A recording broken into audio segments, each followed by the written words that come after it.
Right now, quickly. Pick up your phone, Biggie. Don't tell me what to do.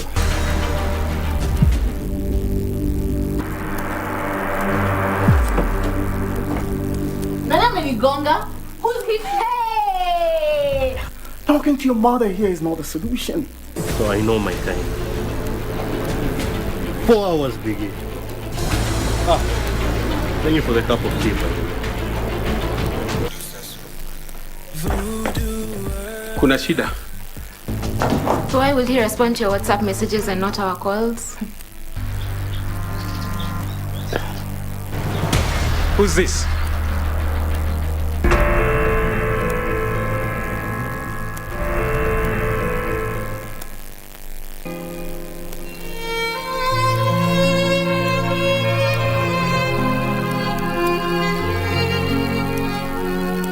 Nairu ukwe maskini lakini ukwe mzima. Ukiwa na hali mzuri, shukuru Mungu. Some of them don't even understand the kind of sickness that they are suffering from.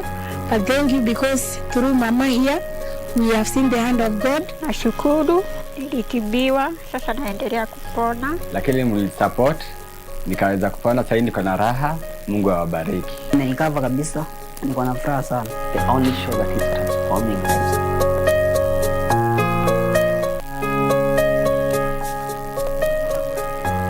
Mungu akubariki na Mungu akuzidishie. The legends and familiar chants will grace KBC once again. Don't miss.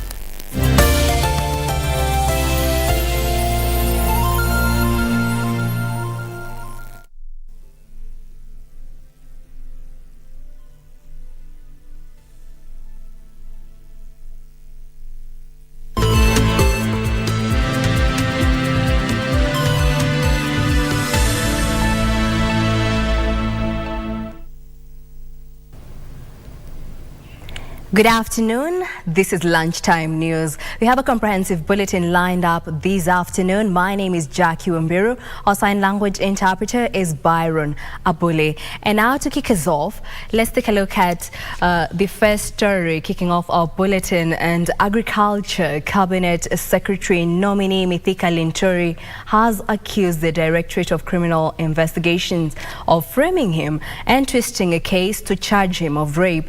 Appearing before the Committee on Appointments, the former Meru senator narrated how the DCI was used to political ends to portray him in bad light in a case that has since been withdrawn.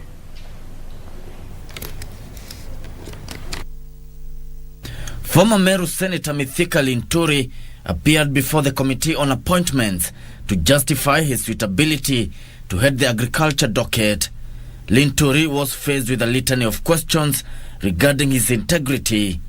As I sit here, I have 35 cases in court as I am sitting here. 35. We are looking for somebody who is free, and that means that Linturi, you may not have the time and the energy, but they'll keep on coming up to do what we want you to do. Linturi blamed the Directorate of Criminal Investigations for twisting a case he had filed in Nanyuki to appear as if he had attempted to rape a woman. The former senator tabled an affidavit from the said lady confessing that she was being used by her abductors. You were arrested and charged with the offense of attempted rape on the 30th of January 2021. Mr. Speaker, I was the complainant. I was the complainant in this case because this was a case of abduction, Mr. Speaker, and I will share the affidavit by Mbero herself, where she is saying that she has reconciled her conscience and she has reflected on the facts and the circumstances relating to this complaint, and she has decided on her own volition to withdraw. Were DCI officers involved in what you are calling a frame-up? If they were, yes. If they were not, no. Mr. Speaker, I may want to imagine that they must have been. Linturi was also faced with questions regarding a forgery case that collapsed in court, as well as controversies surrounding his university degrees. It is not true, Mr. Speaker, that I did any forgeries. And in fact, this was also a situation where the DCI was ending the complainant the person is referring to take away my investment in this particular company. On that particular area of the forgery, the judge has properly pronounced herself on this matter and have been exonerated. Mithika Linturi, who is worth 1.2 billion shillings, served as Member of Parliament for 3 terms since his election in 2007. Yeshoki Washira, Lunchtime News. And away from County Hall, Isiolo County Governor Abdi Guyo says his administration has been forced to make some painful decisions to tame the county's marooning wage bill. Guyo says they will, in the next few weeks, put some 1,000 casual workers on the chopping board as a means to save on expenses and weed out ghost workers. Kalia siasa 2027. Hiyo ndio style yangu. Na mahali niko nilichaguliwa miaka 5. Sasa hesabu yangu ni miaka ngapi? Either ufanye kazi na mimi ama uende nini? Mambo ya 2027 news niambie, hata sijui kama nitafika. Tunaelewana jamani? Mimi sijui kama nitafika 2027. Lakini watu wa Isiolo wanipatia kazi miaka ngapi? Hiyo miaka 5 ufanye kazi na mimi ama uende wapi? Wewe ukiwa unatoka kabila yangu ama unatoka kabila gani ama ufanyiwa wananchi kazi, mimi nakuhakikishia utaenda nini?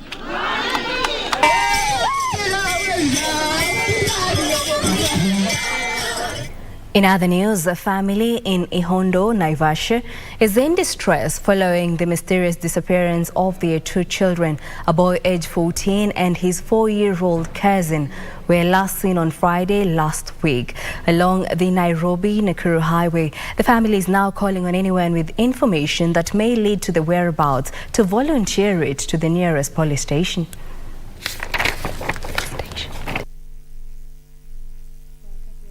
Shule ndiye alikuja na akachukuliwa na kijana kazini yake. Kutoka hapo tumemtafuta kila pahali na hakuna pahali tumempata.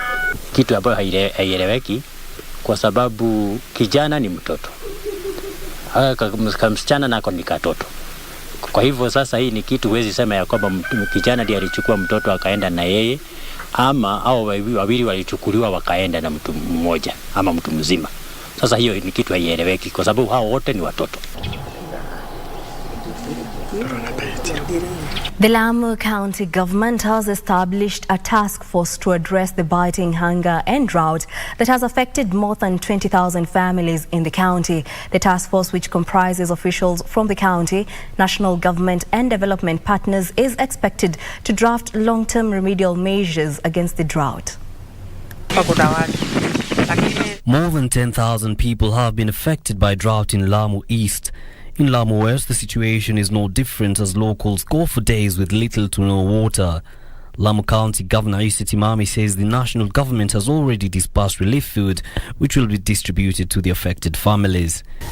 Tayari nime budget kununua water bowser malori matatu ili tusaidie for water tracking. Kuna maboholes. The governor says long-term solutions to the problem are being sought. Nitaanzisha program haswa kwa watoto wa chini ya miaka 6 ili katika zile ECDs tuwe angalau tunawapatia uji kila siku ili hata kama nyumbani yule mtoto chakula hakuna lakini akija shule apate chakula. Na tutakuwa pia na special programs ya wale kina mama ambao wananyonyesha na pia wale wajawazito. Still on matters regarding drought, hundreds of drought-stricken residents of Kilifi County have benefited from a day-long free medical camp hosted by the Direct Aid International Organization. The 3-day medical camp held in Fombini Village, Kiwandani and Kibarani centers in Kilifi North constituency targeted persons from low-income communities who cannot afford medical services. X-ray au surgery operation hatufanye, lakini mgonjwa mbalimbali tunatibu. Kuna madaktari hapo pia utamwona, watakuelezea dawa ambapo mtu anahitaji. Mgonjwa kawaida tunatibu na tunajaribu uwezo wetu kwamba mgonjwa ni mengi ambapo watu walikuwa hana namna tuweze kumsaidia. Sasa maisha yamekuwa magumu sana. Sasa ukisikia kuna kitu bure, usiweki watakimbilia huko. Madawa yamekuwa ghali.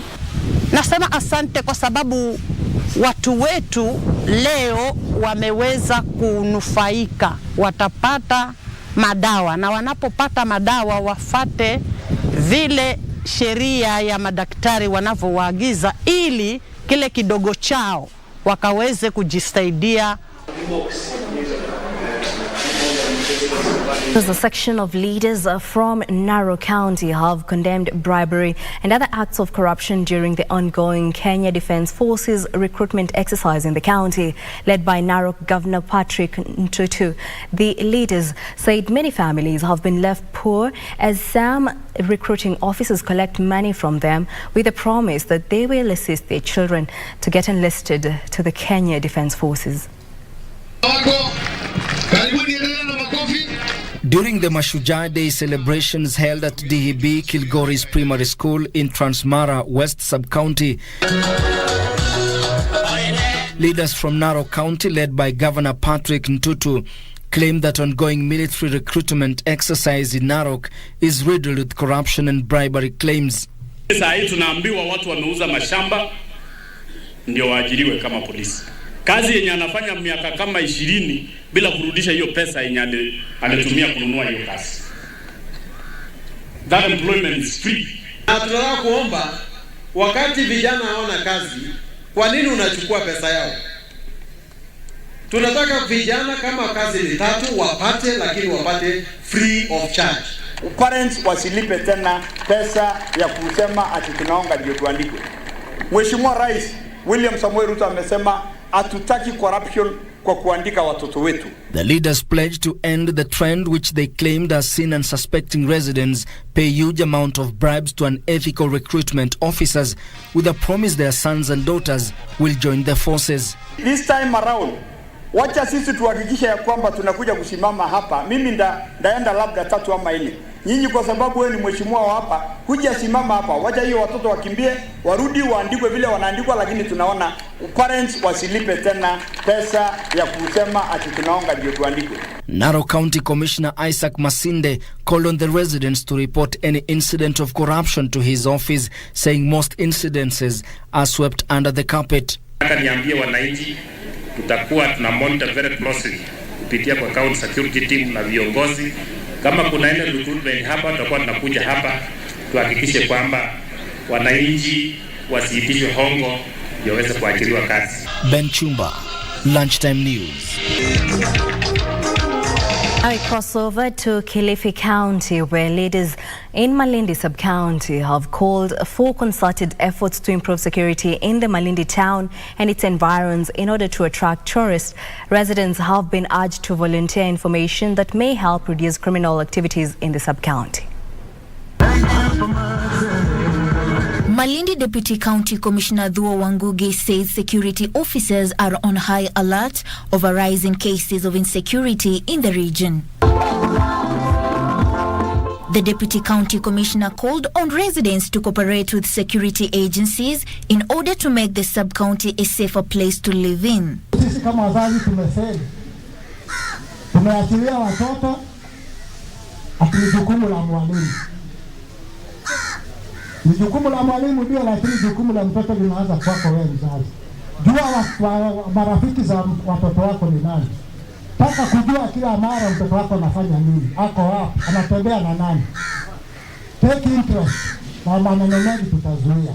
He called on the youth to practice restraint and respect the elders in the community. Swali langu ni hili, wale wanatekeleza hii maneno ni vijana. Kwani nyinyi vijana umewekelewa ajira hamkui? Sasa nyinyi mtakuwa wazee? Sasa nyinyi mtauawa basi? Malindi Member of Parliament Amina Laura lauded ongoing efforts to secure Malindi. Ni jukumu la kila mtu, jukumu lako kama mwananchi, jukumu langu kama kiongozi, jukumu la security team kuhakikisha kwamba usalama uko sawa ndani ya Malindi sub-county. The MP said additional security lights will be installed to make the town safe, especially in the night. Tuende tukaangalie kama kuna mataa ama hakuna mataa. Na kama hakuna mataa, mimi kama mjumbe niweze kujukumika tuweke mataa ili hizi area ambazo ziko na black spots tuweze kuziondoa hapa ndani ya Malindi sub-county. Usalama ni muhimu zaidi sisi kwetu sisi. A section of West Pokot leaders has called for the regulation of police roadblocks in the county. The leaders say most of the roadblocks have been turned into extortion points where motorists part with cash or face harassment. The leaders cited examples such as the Kitale, Kapenguria, Lodwar Highway and Makutano, Kacheliba, Alale Road, where more than 15 roadblocks have been mounted. Watu wanapata command kutoka upande wa TOT. Ndio maana wameweka roadblocks upande wa Sigor, wameweka roadblocks upande wa Tiati. Nikipenda tu tuwaambie hawa kwamba ni vizuri wakikuja wafanye kazi na wale maafisa wa serikali wako katika hiyo kaunti. Kama ni mambo ya Tiati wafanye kazi na watu ya Tiati. Kama ni mambo ya West Pokot wafanye kazi na wale watu wa West Pokot. Biblia inasema kusemesana ni kitu mzuri kuliko hii kusitakana. Wase wakikaa chini na kusikizana watu wataenda mbele. Mimi nashukuru kwa sababu kuna vijana kutoka area hii wameanza sasa, hata wao ndio wataanza kushikilia security ya Kenya hivi karibuni, na ni wale walifanya kazi hapa Kapenguria. Moving on, Trans Nzoia County Governor George Natembeya has challenged county staff to uphold professionalism and mannerism in their day-to-day running of county affairs. Natembeya says public officers must at all times watch their language and follow due process when carrying out their official duties. He called for the respect for government institutions and the people they serve. Administrators, ward administrators, and you are going to be disciplined. Mambo ya ward administrator anaita sub-county administrator by first name, that nonsense must stop. It's either sir or madam. Lazima tuelewane hapo vizuri. Unapata ward administrator vile ana address chief officer, unafikiri shemeji yake. Hiyo maneno lazima ifanye nini? Ikwishi. The moment we start creating social distance na kuweka heshima, then now you can supervise this guy. Kirinyaga County Commissioner Moses Evuto is warning that the rate of drug abuse in the county had now reached a worrying level. Evuto said drug abuse is partly to blame for the many cases of domestic violence and families falling apart.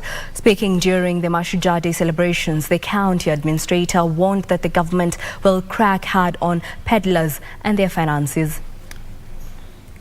Kutoa hizi vikwazo kama mandawa ambayo yanaathiri vijana, mnaelewa, kama ulevi wa pombe haramu, ulevi wa kupindukia ambao hautatuwezesha kushirikisha vijana katika yale yote rais amesema serikali yake inafikiria na kuwezesha vijana kupata maendeleo. That report brings us to a fast break here on Lunchtime News. Don't go too far. We'll be back with more news.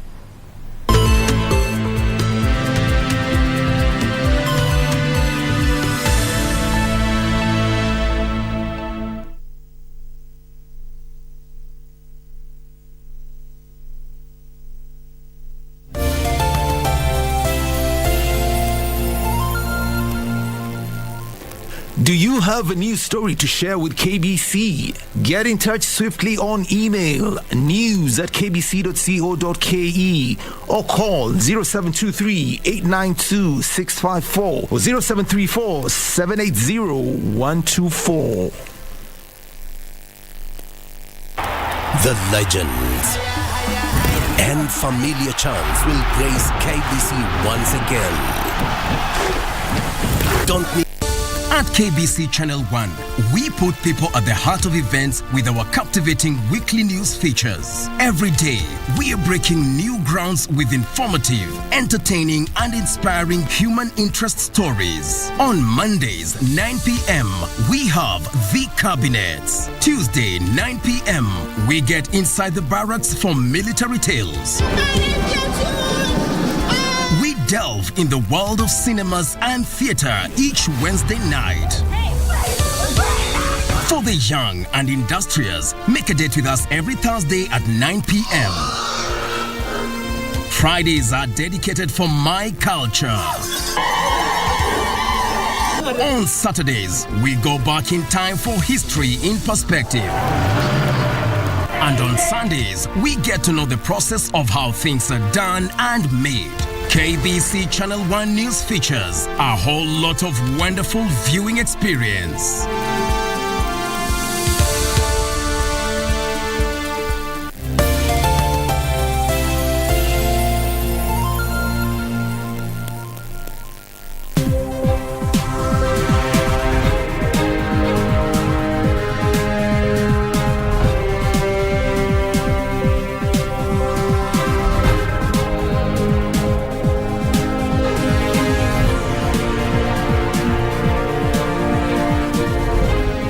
Welcome back. Now let's talk business.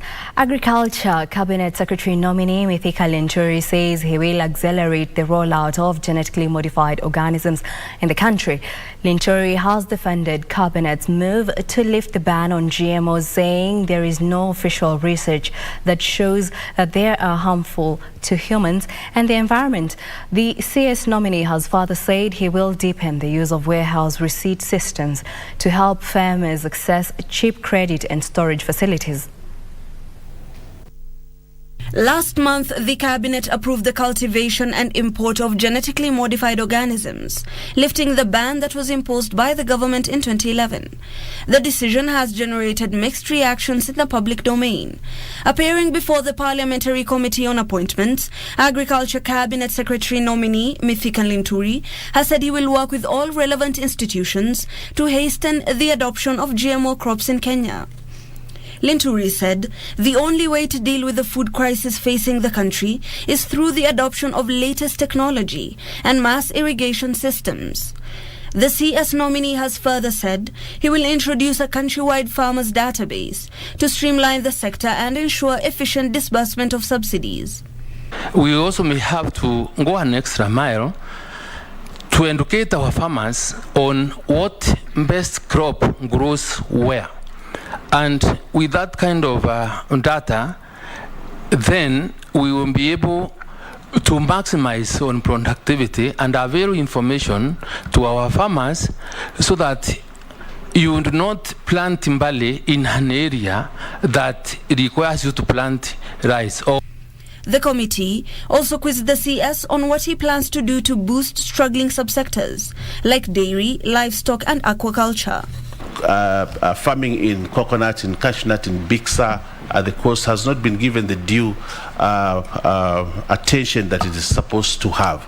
And areas like coast have not been helping in growing the GDP in this country. And yet there's high potential in those areas. Linturi says his office will bank on building synergies with the county governments in the adoption of a warehouse receipt system, helping farmers access proper storage facilities and use their products as collateral.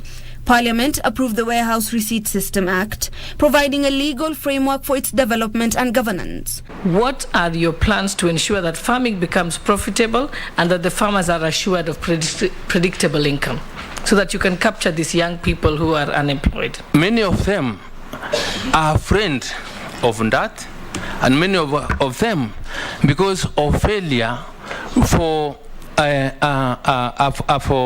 guaranteed way of trying to assess what incomes or what you can be able to predictably be able to assess from a crop, have made it very difficult for many of our children to engage in it.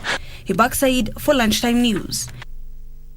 The sterling edged low on Friday as investors digested the news that British Prime Minister Liz Truss had quit after just 6 weeks in office. The pound dipped 0.21% to $1.1215 in early Asian trade after a brief rally to a high of $1.1338 in the previous session after Truss announced her resignation. More details are next in our international business news. Liz Truss resigned as British Prime Minister just 45 days after being appointed, brought down by an economic program that sent shockwaves through financial markets last month and divided her Conservative Party. The euro fell by 0.15% to $0.98 after tracking the move in sterling to an overnight high of $0.99. Speaking on Thursday afternoon, Truss accepted she could not deliver the promises she made when she was running for Conservative leader, having lost the faith of her party. Truss was elected by the Tory membership in September, but lost authority after a series of U-turns, sackings, and resignations. Elsewhere, Tesla is planning to spend nearly $1.2 trillion through 2030 to develop and produce millions of electric vehicles, along with the batteries and raw materials to support that production. Automakers have forecast plans to build 54 million battery electric vehicles in 2030, representing more than 50% of total vehicle production. Tesla CEO Elon Musk has outlined an audacious plan to build 20 million electric vehicles in 2030, requiring an estimated 3 terawatt-hours of batteries. Musk, in late October, said Tesla already is working on a smaller vehicle platform targeted to cost half as much as the Model 3 and Model Y. Finally, Japan's core consumer inflation rate accelerated to a fresh 8-year high of 3.0% in September, challenging the central bank's resolve to retain its ultra-easy policy stance as the yen slumps to 32-year lows continue to push up import costs. The inflation data highlights the dilemma the Bank of Japan faces as it tries to underpin a weak economy by maintaining ultra-low interest rates, which in turn are fueling an unwelcome slide in the yen. The current price rises are driven mostly by rising import costs rather than strong demand. Namibia has provisionally agreed on a deal with the European Union to sell its rare earth minerals critical to the renewable energy sectors. EU and Namibia officials are planning a deal on hydrogen and minerals as the bloc works to reduce its dependence on Russian energy. Here are the details of these and other stories making headlines across the continent. Namibia has significant reserves of rare earth minerals such as dysprosium and terbium needed for permanent magnets in the battery of electric cars and wind turbines. The European Union wants easier access to minerals in Namibia and plans geological projects to explore the resources of a country which is nearly as big as the combined territory of France and Germany. As there is demand for the Southern African countries' rare earth metals to power the global transition to green energy, Namibia aims to position itself as a renewable energy hub in Africa, thanks to its vast potential for solar and wind energy to produce green hydrogen. Meanwhile, cryptocurrency financial companies in South Africa will need to apply for a license between June 1st and November 20th, 2023 in order to operate legally. Financial watchdogs around the world have been grappling with how to regulate the growing number of digital cryptocurrencies and tokens, the prices of which have fallen from historic highs reached in November last year. The declaration and regulations to follow could help South Africa avoid being grey-listed by global watchdog the Financial Action Task Force, having deficiencies in its regime against terrorism financing and money laundering. South Africa's central bank governor said in August the country was at a risk of being grey-listed, which IMF researchers say last year reduces capital flowing in a country by an average of 7.6% of GDP. Finally, Uganda is grappling with double-digit inflation as spillover effects of the global economic decline filter through the domestic economy. Domestic inflation hit double digits for the first time in a decade, rising to 10% in September from 2.7% in January 2022, according to figures by the country's statistics agency, Uganda Bureau of Statistics. While the country's economy grew by 4.6%, which was higher than the growth rate of 3.5% realized in the previous financial year 2020-2021. The decline in growth started in the second half of the year. Challenges started cropping up just as the economy was recovering from the adverse effects of the COVID-19 pandemic. Terry Njenga, Lunchtime News.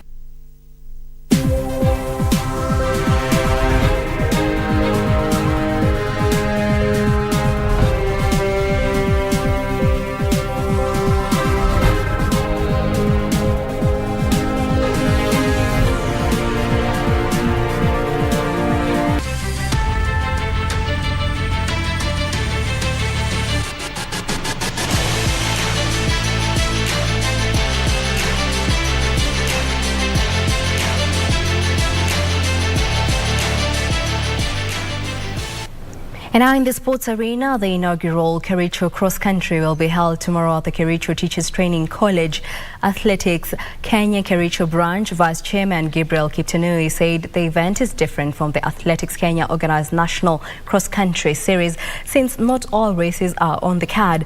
Runners will take part in 10 kilometers race and mixed relays for both men and ladies categories. The event is expected to attract several athletes who are preparing to take part in the fourth round of the National Cross Country Series set to be held in Kapsakoni, Bungoma County on the 29th of this month. Kericho-based 1500-meter athlete Faith Chepkoech, who won the 10-kilometer road race in Kisumu last week with a personal best time of 34 minutes 10 seconds, aims to be among the top 3 in the event.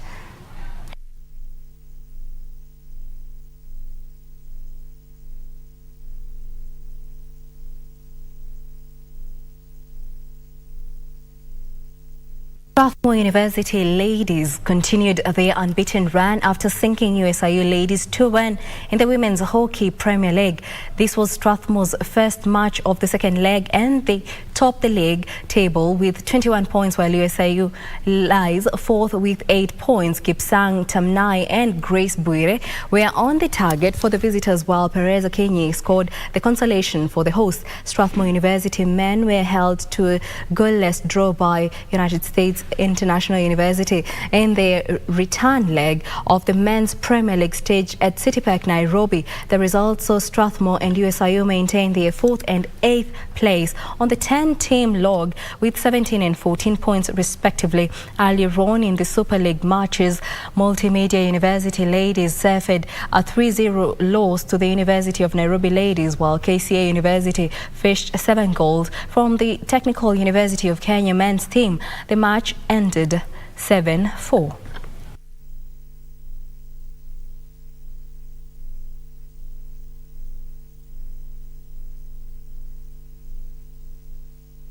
In other news, Aston Villa have sacked manager Steven Gerrard following a 3-0 English Premier League defeat against Fulham. Now, former Paris Saint-Germain